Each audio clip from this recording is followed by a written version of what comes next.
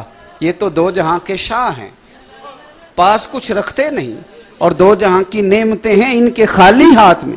یارو سادگی، وزاداری اور جو ہے اس پر گزارا کرنا اور قناعت کی زندگی گزارنا اور وقار کے ساتھ گزارنا اور عزت کے ساتھ۔ ایک حدیث ہے، دو جملے اس کے کبھی نہ بھولنا۔ نبی پاک صلی اللہ علیہ وسلم سے ایک صحابی نے پوچھا تھا یا رسول اللہ عزت کس چیز میں ہے؟ تو حضور نے فرمایا جو رب نے دیا ہے اس پہ راضی ہو جا، اللہ عزت عطا کر دے گا۔ یا رسول اللہ ذلت کیا ہے؟ فرمایا زندگی میں لالچ نہ کرنا، ذلیل ہو جائے گا۔ قناعت میں عزت ہے، لالچ میں ذلت ہے۔ تو اہل بیت نبوت نے اپنی زندگیاں سادگی سے گزاری۔ تیسری بات، عبادت کے ساتھ دلچسپی۔ ہمارے ہاں جب بھی کوئی نقیب یا میری طرح کا خطیب کھڑا ہوتا ہے تو وہ کہتا ہے بس کربلا آئے گی تو ہم امام حسین کے جانشین بنیں گے۔ تو میں کہا کرتا ہوں وہ تو جب آئے گی تب بننا نا۔ امام حسن اور حسین دونوں روزانہ 100 رکعت نماز نفل ادا کیا کرتے، کتابیں جتنی آپ کہیں گے میں پیش کر دوں گا۔ 100 نفل پڑھنا علاوہ حضرت عبداللہ ابن زبیر فرماتے ہیں میری جب بھی حسین ابن علی سے ملاقات ہوتی انہوں نے نفلی روزہ رکھا ہوا ہوتا، وہ روزے سے ہوتے۔ 25 حج کیے دونوں بھائیوں نے مدینہ شریف سے پیدل مکے جا کے، سواریاں موجود ہوتی تھیں، سواریاں موجود ہوتی تھیں۔ امام حسن ایک سال بیمار تھے تو امام حسین کہنے لگے بھائی جان اس سال سواری پہ نہ چلے جائیں، تو کہا نہیں حسین، جب کوئی بندہ اپنے آقا کی بارگاہ میں جاتا ہے تو سوار ہو کے نہیں جاتا، میں رب کی بارگاہ میں حاضری دینے جا رہا ہوں۔ تو یہ میرے بھائی یہ والا تو کام آپ شروع کریں، قرآن پاک سے ان کی دلچسپیاں، عبادات کے ساتھ ان کا مزاج، مصلح کے ساتھ ان کی وابستگی۔ آپ ہمیں گپ شپ کے لیے بٹھا لیں سارا دن ساری رات اور تسبیح دیں کہ زیادہ نہیں 500 بار درود شریف پڑھنا، یا کام یاد آ جاتا یا نیند آ جاتی۔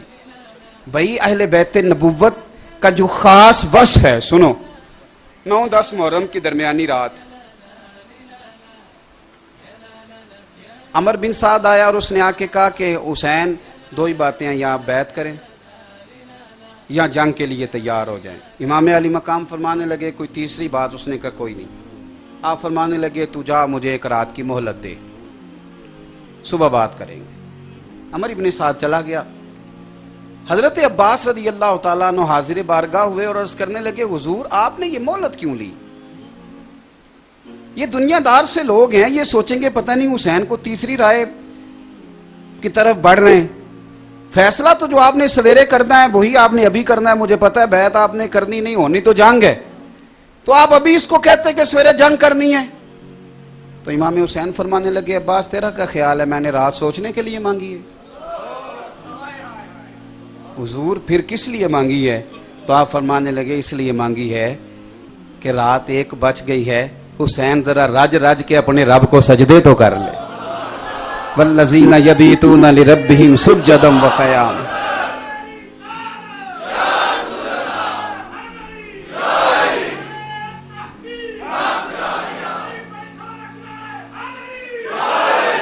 تیسری بات سنیں، اللہ آپ کو جزا دے. ایک تیسری بات سنیں اور میں بات سمیٹنے کی طرف آؤں. ابھی 2-4 دن پہلے نا روزنامہ ایکسپریس نے، حوالہ اس لیے دے رہا ہوں کہ آپ تحقیق پڑھنا چاہیں تو آسانی ہو، خبر شائع کی ہے کہ پاکستانیوں میں 65% لوگ ڈپریشن کے مریض ہیں. کچھ عرصہ پہلے میں نے ایک 35% کی تحقیق پڑھی تھی. اب انہوں نے کہا یہ 65% ہو گئے ہیں ڈپریشن کے مریض. جو لوگ ٹینشن لیتے ہیں، جو اللہ پہ توکل کرنے والے لوگ ہوتے ہیں وہ ٹینشن نہیں لیتے. انہیں پتا ہوتا ہے کہ رزق بھی اس کے ہاتھ ہے، غربت بھی اس کی حکمت ہے، عزت بھی وہی دیتا ہے اور پھر ذلت بھی اس کی حکمت کے تقاضے پر وہ ہر مومن جو ہوتا ہے وہ اس پر یقین رہا. ہمارے ہاں 65% لوگ ہو گئے ڈپریشن والے. چھوٹی چھوٹی باتوں کی ٹینشن، چھوٹی چھوٹی باتوں کا ڈپریشن، چھوٹی چھوٹی باتوں پر لوگ پریشان ہو جاتے ہیں. صبر، تحمل، حوصلہ. اور اللہ تعالیٰ خیر کرے، اب جب سے یہ سوشل میڈیا آیا ہے، ہم کتابوں میں پڑھتے تھے گمسان کا رن پڑتا تھا، یعنی پتہ ہی نہیں چلتا تھا کون کس کے گریبان پڑ گیا ہے، کوئی پتہ نہیں چلتا تھا. اور بڑی بری حالت ہو جاتی تھی، کئی دفعہ اپنا فوجی بھی اپنے ہاتھوں مارا جاتا تھا. گمسان کا رن پڑ گیا جی. اب تو آپ کھول لیں کوئی پتہ نہیں لگتا کوئی کس کے گلے پڑا ہوا ہے. اور کوئی تحمل مزاجی، بردباری، حوصلہ، سامنے والے کی بات کو سننا، غور کرنا. اہل حق بھی آپس میں ایک دوسرے کی بات کو صحیح معنوں میں سمجھنے کے لیے تیار ہے. اور یہی حال ہمارے گھروں میں ہے کہ ہمارے اندر وہ جو خاص صبر تھا، حوصلہ تھا. حضرت مولا علی شیر خدا رضی اللہ تعالیٰ عنہ فرماتے ہیں کہ جو وجود میں سر کا مقام ہے نا، وہ ایمان کے اندر صبر کا مقام ہے.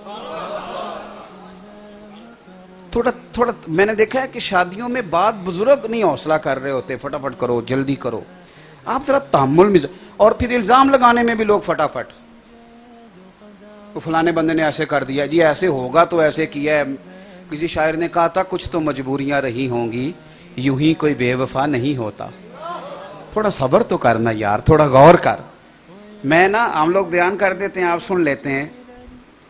کسی بہن کو اس کے بھائی کی کٹی ہوئی انگلی بھیجی جائے نا، پھر غور کرنا میری بات پہ. بہن کو بھائی کی کٹی ہوئی تو شاید وہ ساری زندگی بہن سو نہ سکے. اور امام علی مقام کا نا سر کٹ گیا تھا. ہم کہہ دیتے ہیں، آپ سن لیتے ہیں. یہاں کسی کی کٹا ہوا ہاتھ پھینک دیا جائے تو لوگ خوف سے بھاگ جائیں گے. ہمارے پیمپرا نے پابندی لگائی ہے پاکستان کے نیوز چینل پہ کہ اگر کوئی لاش کٹ جائے تو اس کو دکھانا نہیں.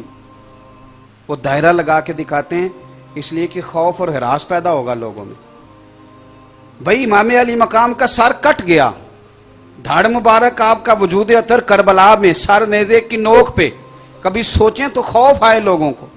سیدہ زینب نے سارے رستے یہ منظر آنکھوں سے دیکھا، نہ پردہ سر کا، نہ کوئی نماز قضا ہوئی، نہ کوئی یہ بتا سکتا ہے کہ بعد میں انہوں نے کلام نہ کیا ہو.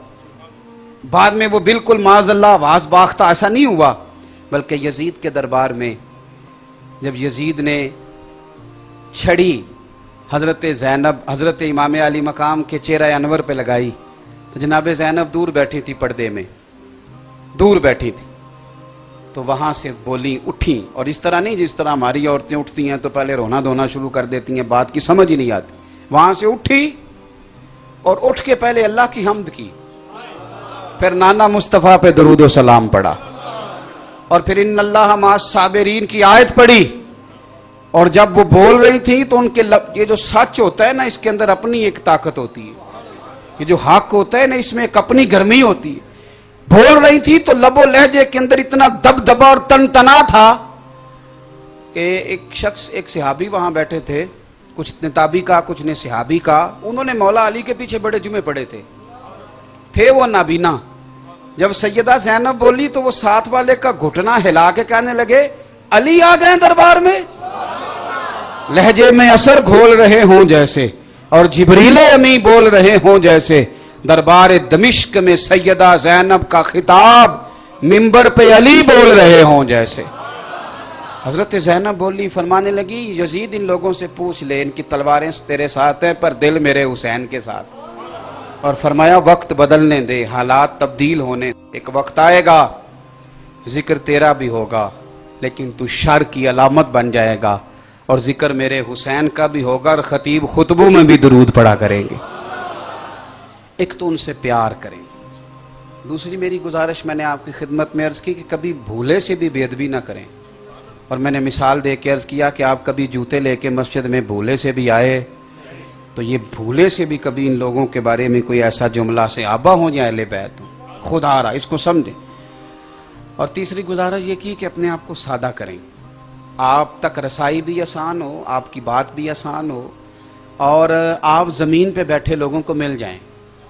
یہ دعوے چھوڑ دیں کہ میں تو ہواؤں فضاؤں میں رہتا ہوں۔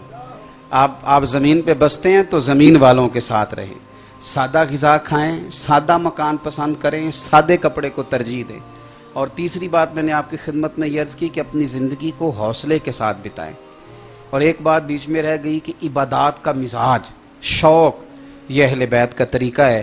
میری یہ مجبوری تھی کہ مجھے حضرت قبلہ نے حکم دیا، اور اس وقت فرمایا کہ جب میں بہت سارے وعدے پہلے کر چکا تھا تو میری خواہش تو تھی کہ چند منٹ اور بات کرتا، لیکن نفع ہمیں یہ ملا ہے کہ حضرت صاحب بھی آ گئے، تو جو کہ انہی کی سرپرستی میں سارا کچھ ہے، میرا خیال ہے کہ کچھ دیر بیان فرمائیں گے، آخری نشست ہے، صدارتی خطبہ ہی ہو جائے گا، مجھے ذرا ایک جگہ اور حاضر ہونا ہے۔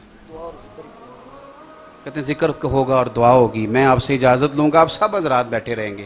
ابھی تلاوت کے وقت کسی دوست نے نعرہ لگا دیا تھا تو ان کو بھی میں نے تھوڑا سا سختی سے کہہ دیا کہ تلاوت ہو رہی ہے، وہ بھی مجھے معاف فرمائے، لیکن مسئلہ بتانا بھی تو ضروری تھا نا، تلاوت کے موقع پہ نعرہ درست نہیں۔ اللہ آپ کو خوش رکھے۔ آخر دعوت بچڑ گیا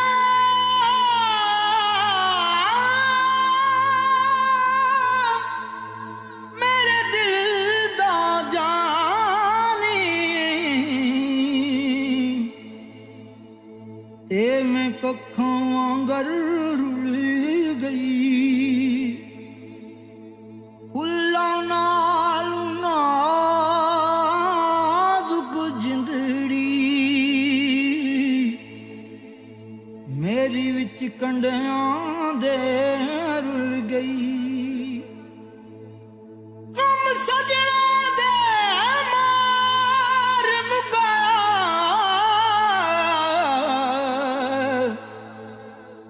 تے میں اتھروں بن کے ڈل گئی، ایک مایا تیری یاد نہ بھلدی،